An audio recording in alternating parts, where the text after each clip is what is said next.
এখানে আবু সাইদ, ওয়াসিম মুগ্ধ রাষ্ট্রীয় খেতাবে সম্মানিত করতে হবে, বীরশ্রেষ্ঠ খেতাব। ৭১-এর সাথে এই সাংঘর্ষিক হওয়াতেই এই সমস্যাটা হয়েছে। আমরা ৭১-এর তুলনা করি না মানে ৭১-এ এত মিথ্যা বয়ান, তাই ৭১ তার ভয়ে জুলাইটাকে দাঁড়াতে দিচ্ছে না। সোজা কথা, মূলত ভারতের আধিপত্য মুক্ত থেকে আমরা মুক্তি চাই, ভারতের আধিপত্য আমরা মানবো না।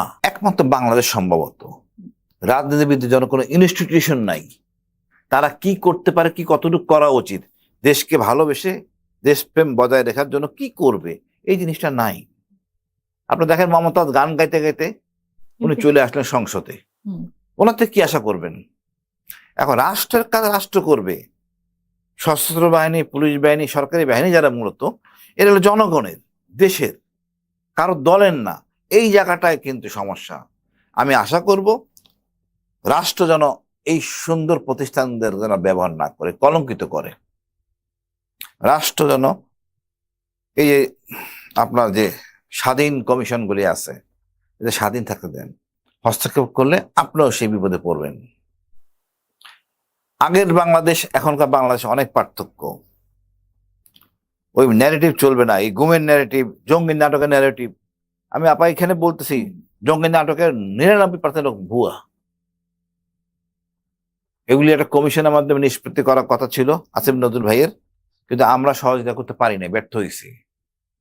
উচিত ছিল সকল জিনিস খোলসা করা, যত জঙ্গির নাটক জেলে আছে, অনেকে মৃত্যুদণ্ড আসামি আছে, এখান থেকে বেরিয়ে আসতে হবে। আমাদের এই ন্যারেটিভগুলি দিচ্ছে ভারতের সুবিধার জন্য। আমরা তো শান্তিতে বসবাস করতে চাই, কারো হস্তক্ষেপ করি না।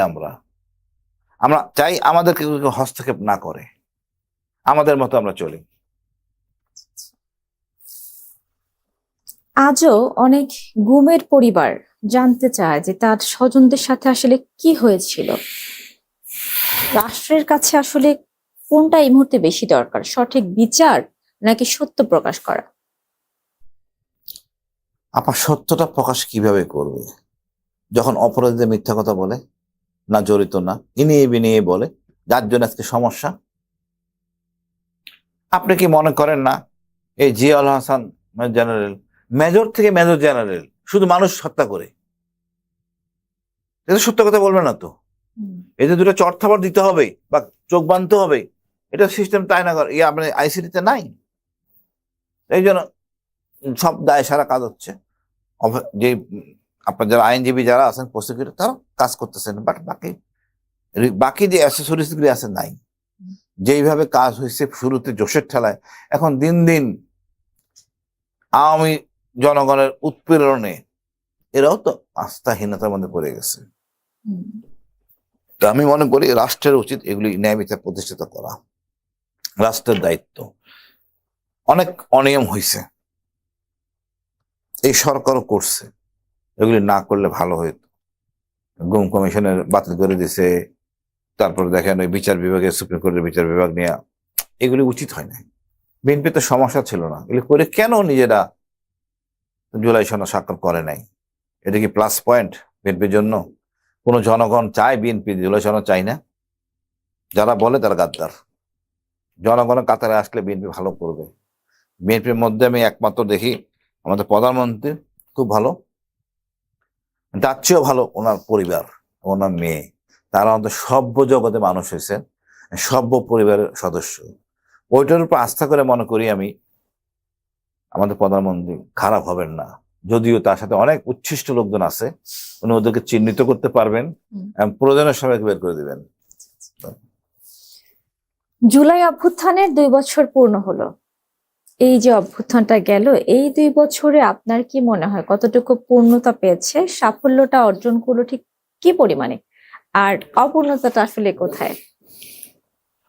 আপনার সাফল্য থাকবে জুলাই সনদের প্রথমেই। এই যে 15টা বছর, 15টা মাস বা 16টা মাস প্রথম দিকে গেল ডক্টর ইউনূসের, এখানে চরম ভুল ছিল। এত লিবারাল হলে শাসক হয় না। আপনি একটা সংবিধান বানাতে চাচ্ছেন, বিপ্লবী সরকার, শুরুতে গন্ডগোল করছেন। আপনার কি সমস্যা আমরা জানি না আপা? দেশের পুলিশকে সেবক করতে হবে, ন্যায় বিচার প্রতিষ্ঠিত করতে হবে, জনগণের কাছে যাইতে হবে। ওই আইন কানুনগুলো করে জেলায় জেলায় যাইতাম আমরা, জেলায় জেলায় যে স্টেডিয়ামে সকল জনগণের সাথে কথা বলতাম, কৃষকরা জিজ্ঞেস করতাম কি করলে তোমার জন্য উপকার হবে, জেলে এই কাজগুলি করে আসা উচিত ছিল, তাইলে এত ঝামেলা পড়তো না। শুরুতে সেই বিএনপি জামাত এই লোকগুলি তো 15 বছর ছিল না, এদের সাথে কথা বলতে গেছে কেন? 12 বছর যদি কারো জমি অন্য কেউ ব্যবহার করে আইনগতভাবে সে মালিক হয়ে যায়, যেটা জানতাম ছোটকালে। তো 15 বছর যাদের ক্ষমতায় ছিল না তাদের সাথে আলোচনা করে ভুল করছে, উচিত ছিল সেট আপ করা, তারপরে তাদেরকে আনা, এই জনগণের সাথে এটা রাজি হয়েছে, আপনারা আসেন, আমরা এইভাবে এটা প্লেস করি, গণভোট, তারপরে নির্বাচন। কিন্তু আপনাদের মধ্যে অসৎ উদ্দেশ্য থাকে, জনগণ আপনাকে ফিরিয়ে দেবে।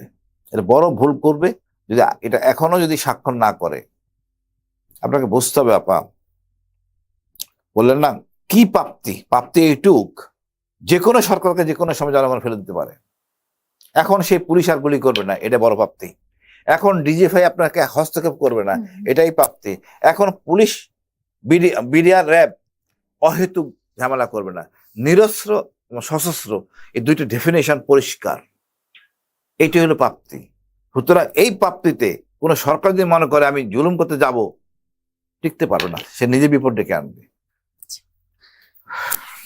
আন্দোলনের সময় আপনার যে প্রত্যাশাগুলো ছিল, জবাবদিহিতামূলক রাষ্ট্র, সুশাসন, ন্যায় বিচার, এগুলো আসলে ঠিক কতটা বাস্তবায়ন হয়েছে বলে আপনি মনে করছেন?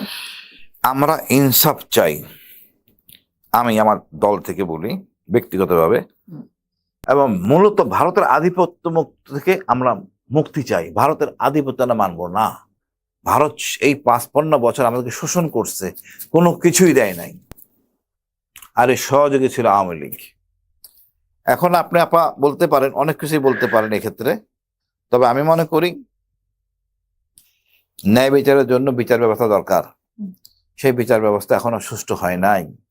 আপনি কিছু অন্যভাবে নেবেন না, একটা নারী যদি কোথাও নির্যাতিত হয়, তার বিচার পাইতে তার কি কষ্ট করতে হয় আপনাকে বোঝাইতে পারবো না। আদালতে যাওয়া তারই ঠেকা। এখন মনে করেন আমার মামলা আইসিডিতে, ওই সাক্ষী যেগুলি আছে দেখে রাখতেছি আমি, হাতে না যায়, এবং রাষ্ট্রের নেওয়া হচ্ছে দায়িত্ব, এই লোকটা ক্ষতিগ্রস্ত হয়েছে, ন্যায় বিচারের জন্য এই কাজগুলি করব, রাষ্ট্র সেটা করে না। এই যে পুলিশ, আমাকে পুলিশের কাছে তো আমরা কিছু চাই না, রাষ্ট্রের কাছে কিছু চাই না, যেন জুলুম না করে। পুলিশকে তো সেবক হইতে হবে। কেমনে পুলিশ সেবক হবে আমাকে বলেন? বেনাপোলে পুলিশ যদি ঢাকায় চাকরি করে, সে কেমনে সেবা করবে? কয় টাকায় বেতন পায় পুলিশ?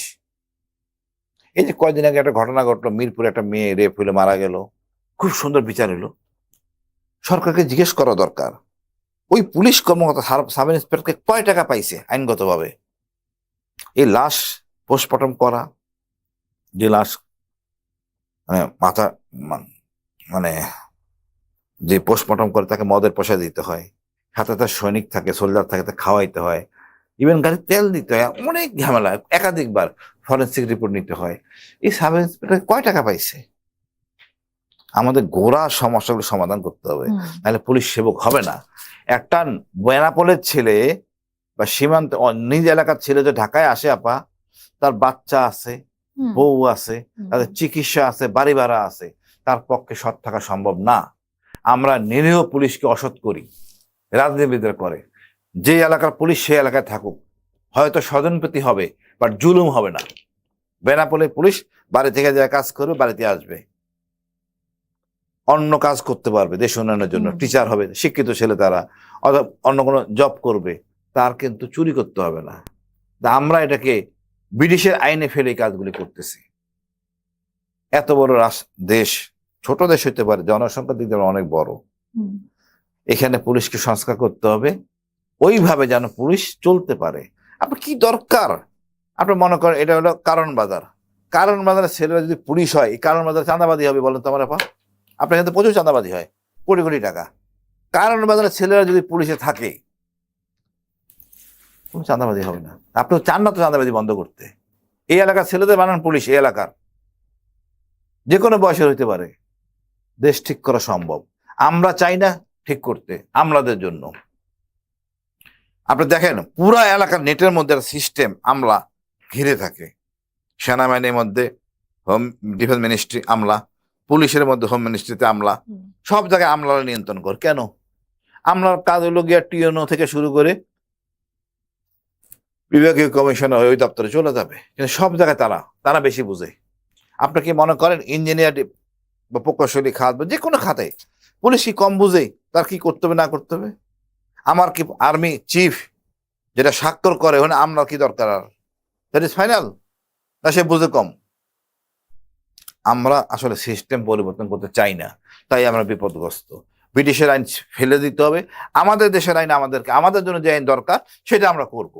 এটা তেমন কিছু বিষয় না, এটা খুবই সম্ভব এবং সাশ্রয়ী, সম্ভব এবং সাশ্রয়ী। আপনারা টিএডিএ করে তো প্রচুর টাকা নষ্ট করে এই লোকগুলি। যার কাজ তারা করতে দেন না, আপনি জেলা প্রশাসক বানান, নির্বাচিত জেলা প্রশাসক, সেই তার জেলা ম্যানেজ করবে, কত টাকা বরাদ্দ লাগে হিউলি ওই বেটা রেসপন্সিবল। কিন্তু আমরা আসলে সিস্টেম কোনো দেশটা মানি না, ব্রিটিশের আইন মানতেছি। ব্রিটিশ আমাদেরকে শোষণ করছে, সেই সুযোগটা করে দিচ্ছি তাদেরকে আমরা। জুলাইয়ে আহতদের চিকিৎসা নিয়ে প্রায় অভিযোগ শোনা যায়। একইভাবে শহীদ পরিবারে যারা রয়েছেন তাদেরও ক্ষোভ প্রকাশ করতে দেখা যাচ্ছে। এ ব্যাপারে আপনার মন্তব্যটা কি হতে পারে? সমস্যাটা হয়েছে আপা, আমরা নিজেদের মধ্যে একটা কনফ্লিক্ট সৃষ্টি করছি। ৭১ নেয়া জুলাই, ৭১ সম্মানিত জায়গায় ৭১ জায়গায় ৭১, জুলাইয়ের জায়গায় জুলাই, দুইটাকে এক করা যাবে না। ৭১-এর সাথে এই সাংঘর্ষিক হওয়াতেই এই সমস্যাটা হয়েছে। আমরা ৭১-এর তুলনা করি না মানে ৭১-এ এত মিথ্যা বয়ান, তাই ৭১ তার ভয়ে জুলাইটাকে দাঁড়াতে দিচ্ছে না। সোজা কথা, ৭১-এর যে মিথ্যা বয়ান, সেই বয়ানের ভয়ে ৭১-রা জুলাইকে দাঁড়াতে দিচ্ছে না। এটি হলো মূল সমস্যা। আমি যদি ৫২-র কথা বলি আপা, ৫২-তে মারা গেছে কয়জন? কে মারছে আপা? মারছে বাঙালি পুলিশ, গুলি করছে। এসপি বাঙালি, ওসি বাঙালি, বাংলাদেশের মুখ্যমন্ত্রী নুরুল আমিন সাহেব উনি বাঙালি, পাকিস্তানের প্রধানমন্ত্রী বাঙালি। দোষ কারা দিচ্ছেন? এই মিথ্যাচার। কায়দা আজম মারা গেছে 1948 সালে। ৫২-তে এইসব দুষ্টামি করার তো কারণ নাই, রাজনীতিবিদ যেমন একটু বাঙালি। এই মিথ্যার বয়ান চলতে চলতে ৭১, এখানে ৩০ লাখ ঢুকাই দিচ্ছেন, খুঁজে পাচ্ছেন না। যে লোকটা জীবন দিয়েছে আমার দেশের জন্য, তার নাম আমি জানি না। তা আমি মনে করি আপা, ২৪-এর জায়গায় ২৪, নতুন প্রজন্মের ২৪, নতুন বাংলাদেশের ২৪। এখানে আবু সাইদ, ওয়াসিম মুগ্ধ রাষ্ট্রীয় খেতাবে সম্মানিত করতে হবে, বীরশ্রেষ্ঠ খেতাব। এছাড়া দেশ সামনে আগানো খুবই কষ্ট।